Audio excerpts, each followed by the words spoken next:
like I said, I'm going to have to do some research on this last piece. The last line of the song, it says, true to our native land. I'm not sure I understand which land they're talking about. Is our native land the land they stole us from? Is the native land the land that we were brought to and have made and built and soiled and bled on? What is the direct meaning for this one? So I'm going to get you guys to hold on for a minute while I take a brief dive into Google and see if I can find out what is considered native land in this song. All right, folks, I'm back with you. I had to do a little research on that last one. And for what I can find, the true to our native land is a re-announcement or it is saying to never forget where we came from, to never forget our roots in Africa, never forget that we come to America against our will, and our land and our culture and our way of looking at the world was stripped away from us. But we can't give up on the understanding of that, for without that part of our past, it makes it difficult for us to move on into our future. Anyone who forgets what they come from has a difficult time in advancing forward. So if we forget where we've come from, which is evident today and evident in the fact that the song that we're talking about is marginalized at best, forgotten by most, and just outright ignored by others, it is an indictment on this last line. We forgot that. We have not done our due diligence. We have not done the work that was laid out before us. We have not followed the path that was given to us, because we have so reticently forgotten the struggles of those who made it possible for us to be where we are today. I mean, when I hear those words, they sound cheap to me. They sound contrived and made up. But I feel it important to say them because it is important that we truly, truly understand that as a race of people who are still fighting for freedom, complete freedom and independence in a land that we built by the sweat and blood of our brow, it is important that we find a way to continue the education of every generation to the road to where they are. Man, I got to come up with another way to say that, because I don't believe you're hearing me. I don't think you're getting or catching my point. Here's what I'm saying. That if it were not for the struggle of those who came before, then we could not enjoy what we have today. Oh, there's a second part to that. And if we don't struggle today against the ills and the things of our time, then the future of those who come after us continues to look bleak. Oh no, let me give it to you another way, because it is important, I think, that we have a clear understanding of this part. It's important to me that through this podcast, I help you understand, if I don't give you anything else, how important it is for each and every one of us to take the time to ensure the generations behind us know at least what we know. See, now is a great time in the history of all, because information is more ready and more available than any time. Now, some of you are going to say, well, you got to be careful where you get your information from. Oh, yeah, there's fake news out there, but there's also good news out there. There's also real information. We now have an opportunity to do our own research and to find out things that have been hidden from us from years. I am saying to you, each and every one of you who are listening, you now have a responsibility to gather the information and make sure your nieces, your nephews, your children, and those who are in generations beyond you have an understanding that they stand on the precipice of great things, but they only do that because of the toil and sweat and blood of those who came before them. Oh my goodness. I'm going to say this another way. See, there was a time when African Americans, black, Negroes could not have a home, couldn't buy a home.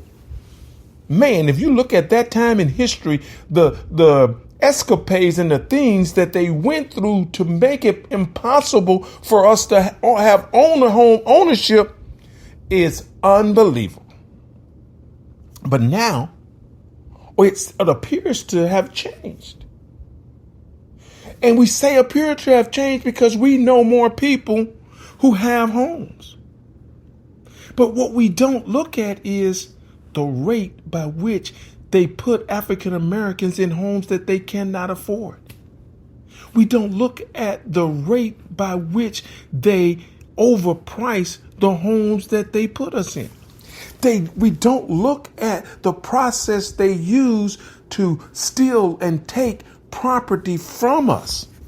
We don't look at the way that when mom and dad lived in a house for 20 and 30 years, but you as their child move off to another place and you don't have the common decency to keep the property in the family and lose it for the cost of $100+ for not paying taxes. Well, I'm saying to you, as a listener, I'm saying to you as an African American, I'm saying to you as a person who should care, that's wrong. That is an affront to this song that I just read to you. It is not fair. Oh my goodness, I can see y'all eyes rolling at me right now. But I'm shooting it to you straight.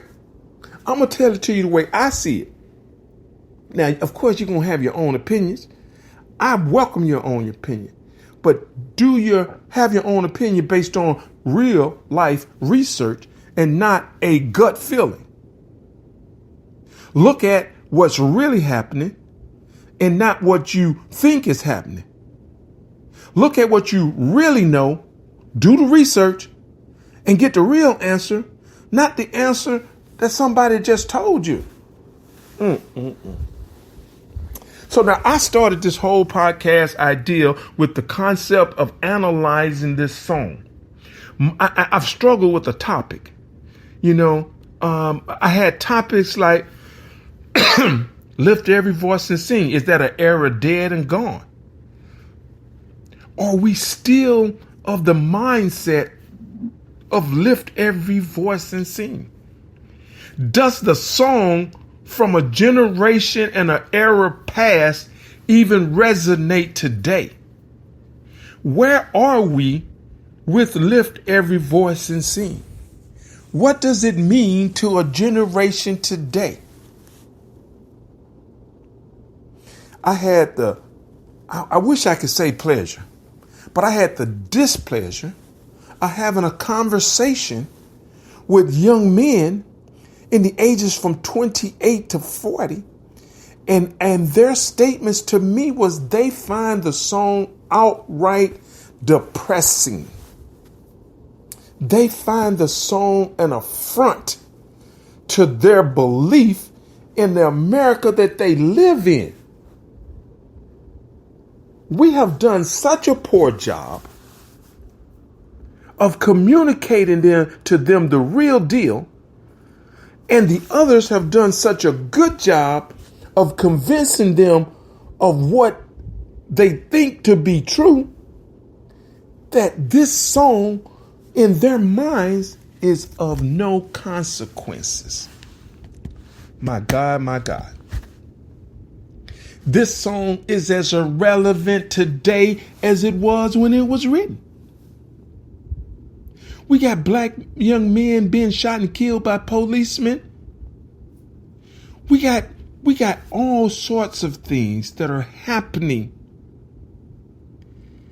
But the picture they paint looks bright, looks well balanced, looks to be fair. And they've done an awesome job. I said awesome, damn it. Yes, I did. They've done an awesome job of convincing us to be individual when we look at the things that happen to our people. Because if we looked at it as a collective and we all got mad at the same damn time, hell would truly break loose. So they've spotted individuals and put them in our path and shown that they can achieve. And they've done so at the behest of integrity, at the behest of a true understanding of the power of us as a people. Now, I'm going to say this here, and some people ain't going to like it. I am a rap guy. I've ever since it came out, I heard it, I've loved it, and I've been a part of it. But I've always wondered why the songs are so against our race. Yeah, they're lived experiences, and these people are going through it. They're dealing with it. They're not singing about stuff they don't know. They're singing about stuff that they see. But why is there not comparable or others who sing and rap about other things that we see? There are a lot of good things that we see. If you would look at the world in accordance to the accomplishment of African Americans, it would not be the country it is today. But we don't have any songs about that. So why is it that only those who come from the ghetto or the harshest environments in this American system get to have the songs that everybody sings? Now, I don't want to be a conspiracist or come up with some conspiracy theory, but it's in their white man's best interest that happens. Because they keep us thugging. They keep us against the betterment of who we are. That doesn't incite us. If I tell you that if it were not for an African American doctor, we would not have a cure. We would not have the situation we had with COVID. And I keep telling you these things, and I keep telling you about African Americans doing these things. Well, at some point in your existence, you're going to believe, well, hell, I can do that too. What happens when a race of people decide that they can be more than what they are?